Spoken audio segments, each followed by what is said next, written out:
Hello everybody. Well, today we are going to see the application of the short vowels in Persian. Okay? This is the first time you see me, so I'm Jeff. Nice to meet you. Well, let's start with I'll show you the symbols and their sounds. Okay? We're not going to work with names right now.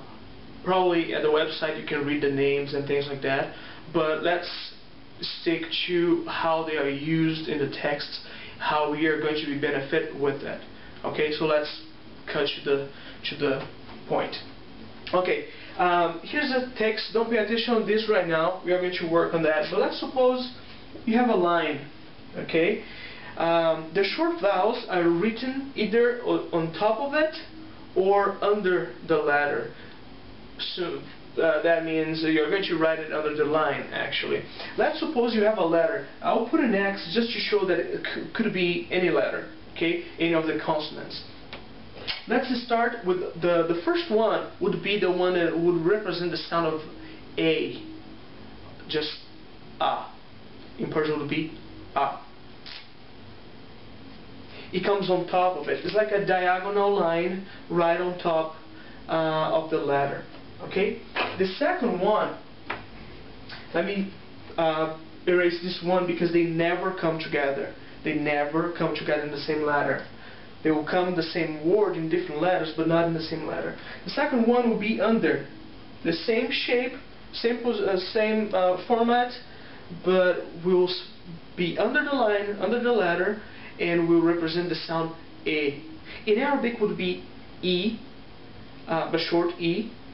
But in Persian it's A. The next one, it looks like the letter Vav or Wow in Arabic. Do you remember that? This one? Okay, it's pretty much the same shape, but it's smaller and on top of the letter. Like this. Okay, so this represents O. Most times will be O sound. This will be U, or sometimes O, sometimes the V sound, but here the short vowel will be most times the O sound. And the remaining one is a circle, which has no sound.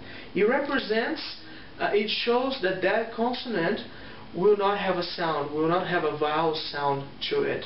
For example, if you say the word cost, that S in the middle of cost doesn't have a vowel, so it's on its own. So if cost would be written in Persian, this letter will be on top of the S to represent that it doesn't have a vowel.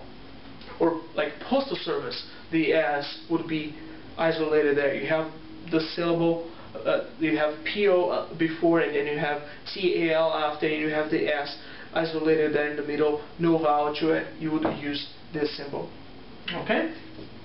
So just bigger so you can see clearly what I'm saying here.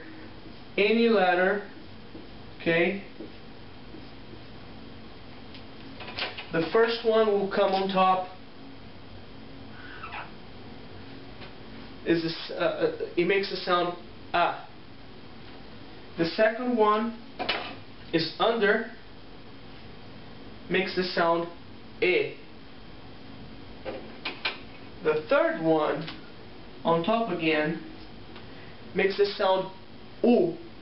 Oh, pardon, I'm sorry. Makes the sound O. I just tossed a Portuguese word on you. And the last one is this, which represents that it has no vowel. Okay, just the plain, simple sound of the letter. Excuse me if I throw a couple words here and there in Portuguese, it's just because I'm making the same video in Portuguese. So sometimes I may just toss a couple words at you guys. Okay, now let's see an example in action. Okay. Here we have a couple sentences with the semi-vowels on them. Generally, you're not going to see them in a normal text. They will come in religious texts like the Quran or the Bible and some other religious books. But in a newspaper you wouldn't see it. In a normal book, like a literary book, like a drama novel, you wouldn't see them there. Okay, but for learning purposes and for kids, and sometimes to help to understand the distinction between one word and another word, they would stick the same vowels there. Okay. The first one, Esme man Karim ast. That means my name is Karim. Karim is the name I use for Persian and Arabic. It's easier for the people to remember my name that way. So Esme man Karim ast. So my name Karim is. So the verb will come at the end. Okay. So my name Karim is. So my name is Karim. Here you see ism. Ism. It means name. But there's a rule here that forces us to use a to make the possessive. We'll talk about that later. But here will be esme. See, the sin doesn't have a vowel, so it'll be s. So esme, esme man, mim nun a man.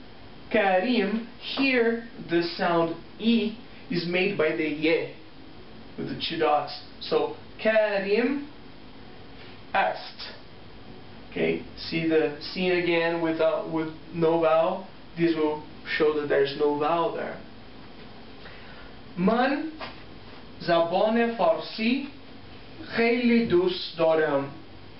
Man zabane farsi خیلی دوست دارم.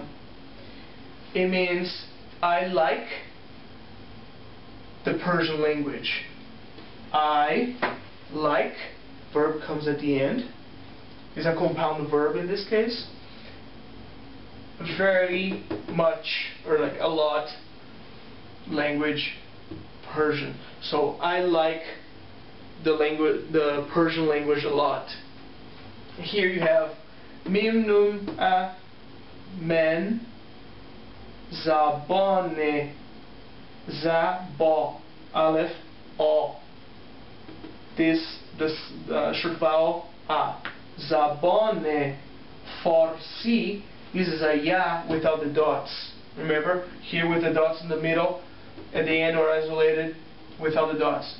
Farsi. Khayli. Khayli. Dost. Wow, o vav here, making the u sound. Dost. Darem. Darem. Darem. Another sound here. Here, man dar Amerika zindagi mikonam. Man dar Amerika zindagi mikonam.